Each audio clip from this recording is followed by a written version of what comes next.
But in terms of public engagements, it's really tough to tell. Sadiq Khan has said if he comes to London, President Trump will experience an open and diverse city that has always chosen unity over division and hope over fear. He will also no doubt see that Londoners hold liberal values of freedom of speech very dear. Oh, well done, Sadiq. You couldn't have put out a more PC statement, could you? Hold on to your seat, because what you are about to hear is a kind of political scandal that makes you question everything you thought you knew about impartial broadcasting. Picture this. A woman stands up during BBC Question Time, delivers an absolutely blistering attack on Reform UK that goes viral across social media, gets praised by The Guardian as a turning point in a crucial by-election, and is held up as proof that ordinary people are rejecting Nigel Farage's politics. Except, plot twist, she was not just an ordinary member of the public. She is now a council candidate for Plaid Cymru, the far-left Welsh Nationalist Party. Oh, and she appeared in their campaign videos after the show aired. The BBC, that bastion of impartiality we all pay a license fee to fund, apparently platformed a political activist pretending to be a regular voter, and nobody thought to mention this tiny detail until months later when she announced her candidacy. Nigel Farage is absolutely fuming, calling this a final straw for BBC Trust in Wales. And honestly, can you blame him? Welcome back to British Mirror, where we expose the scandals the establishment hopes you will forget about. Quick favor, if you are loving this expose of media manipulation, hit that subscribe button right now. Over 94% of you have not done it yet. It is free, takes 1 second, and honestly means everything to us. Cheers if you did. Now, back to dismantling the myth of BBC impartiality one scandal at a time. Let us win back the clock to October, because the context here is absolutely crucial. There was a special edition of Question Time during the Caerphilly Senedd by-election, which was a massively important political contest in Wales. Reform UK was surging, looking like they might actually win the seat, and the political establishment was understandably nervous. During this particular episode, one audience member became an overnight sensation. Alison Vyas, as she is now publicly named, stood up and delivered what can only be described as a theatrical performance of outrage directed at Reform's candidate. She claimed she had never felt so unwelcome in my own hometown and told Reform's candidate directly, "I blame you for that." Now, that moment absolutely exploded on social media. Left-wing activists and commentators shared it relentlessly, celebrating it as proof that ordinary Welsh people were rejecting Reform's message. The Caerphilly Observer's editor even told The Guardian that this question time moment had been a turning point during the by-election. Think about the significance of that claim for a moment. A local newspaper editor, presumably with his finger on the pulse of community sentiment, believed this one television moment shifted the political dynamics of an entire election campaign. That is massive influence. That is a kind of viral moment that can genuinely change electoral outcomes, especially in tight races.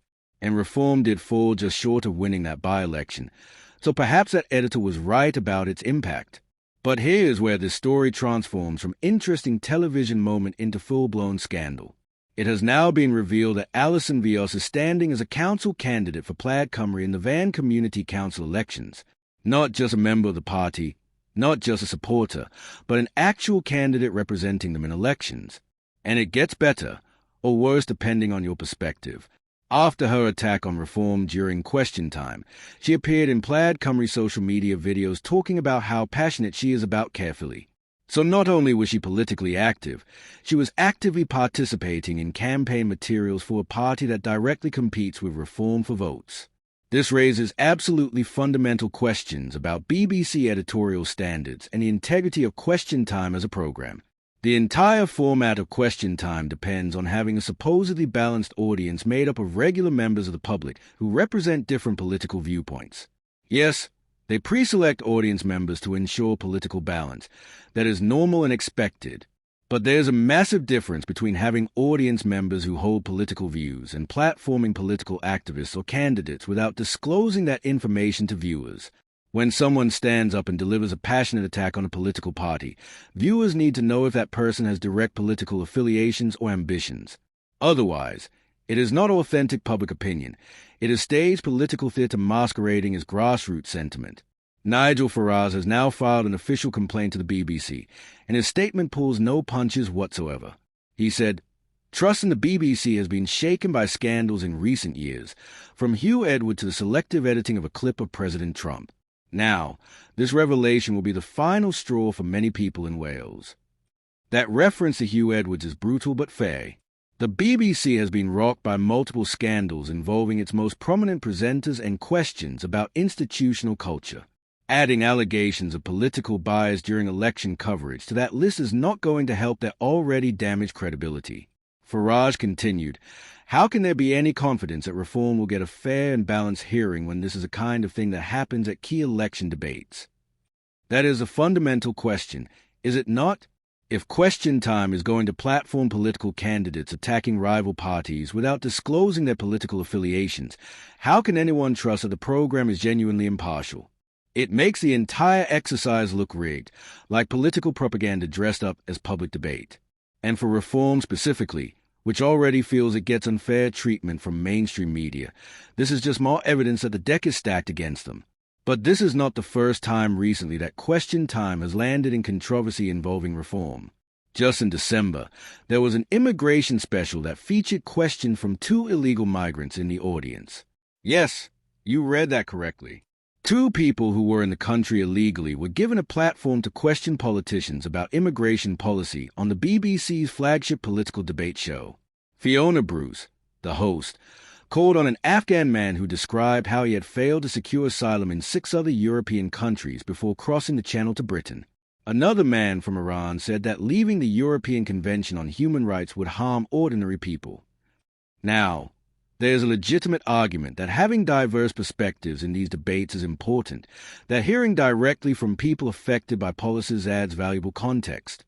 But there's also a massive problem with giving platforms to people who are in the country illegally to advocate for policies that would allow them to stay.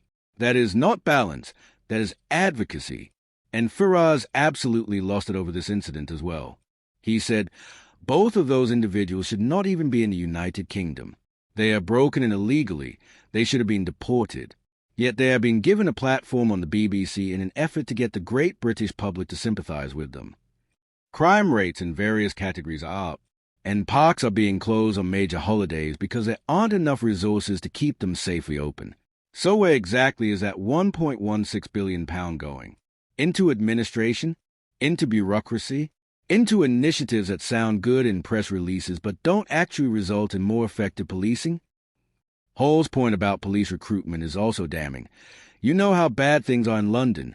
We are so short of police officers, and we're not recruiting enough, and that is down to Sadiq Khan, who is our Police and Crime Commissioner.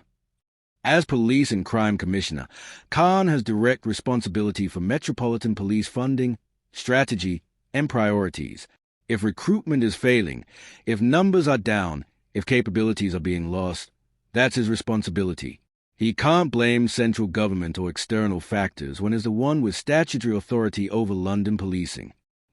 The comparison to Sydney that Hall makes is absolutely devastating because it highlights how other major cities manage to facilitate public celebration, whilst London apparently cannot. In Sydney, there are 48 spots to see these wonderful fireworks. 39 of them are free for their residents to go and have a look. 48 viewing spots. 39 free. Sydney manages to provide extensive public access to New Year's celebrations whilst maintaining safety and security. London can't even keep one hill open. What does that tell you about relative competence and priorities? Hall continues, and we want to bring young people into London. We want people to come in and enjoy themselves. And if all we do is fence places off so that people can't have a good time, it's absolutely appalling. This gets to something fundamental about what cities are supposed to be. Cities should be places where people can gather, celebrate, enjoy public spaces, and feel part of a community. When your approach to city management is to fence things off and keep people out because you can't manage safety properly, you're failing at the basic purpose of urban governance.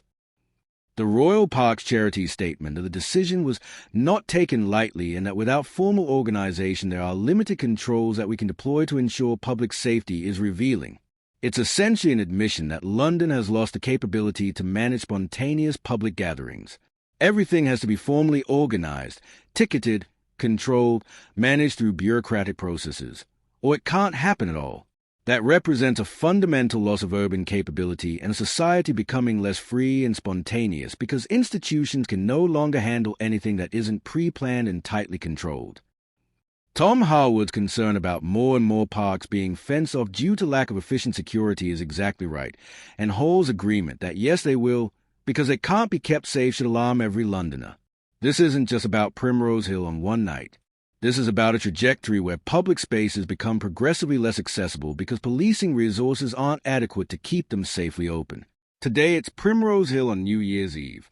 Tomorrow it's other parks during other events. Eventually you've got a London where public space access is severely curtailed because the mayor prioritized other spending over public safety and accessibility. The Khan spokesman's statement that nothing is more important to the mayor than keeping London safe rings completely hollow when the practical effect of his policies is closing public spaces and turning away young people who want to celebrate. If safety was truly the priority, you'd fund police properly, maintain specialist units, ensure adequate resources for managing major events, and find ways to facilitate safe public celebration rather than simply preventing it entirely. The mention of Khan's Violence Reduction Unit as evidence of being tough on the complex causes of crime is also telling. Progressive politicians love talking about addressing root causes and prevention, which sound enlightened and forward-thinking. But when you're so focused on long-term prevention that you neglect immediate enforcement and safety, when you're spending on intervention programs whilst cutting police units, the result is exactly what we're seeing. A city that can't keep a hill safely open on New Year's Eve whilst claiming to be tough on crime. Thanks for watching. Demand leaders who can keep cities open, not mayors who find it easier to fence them off.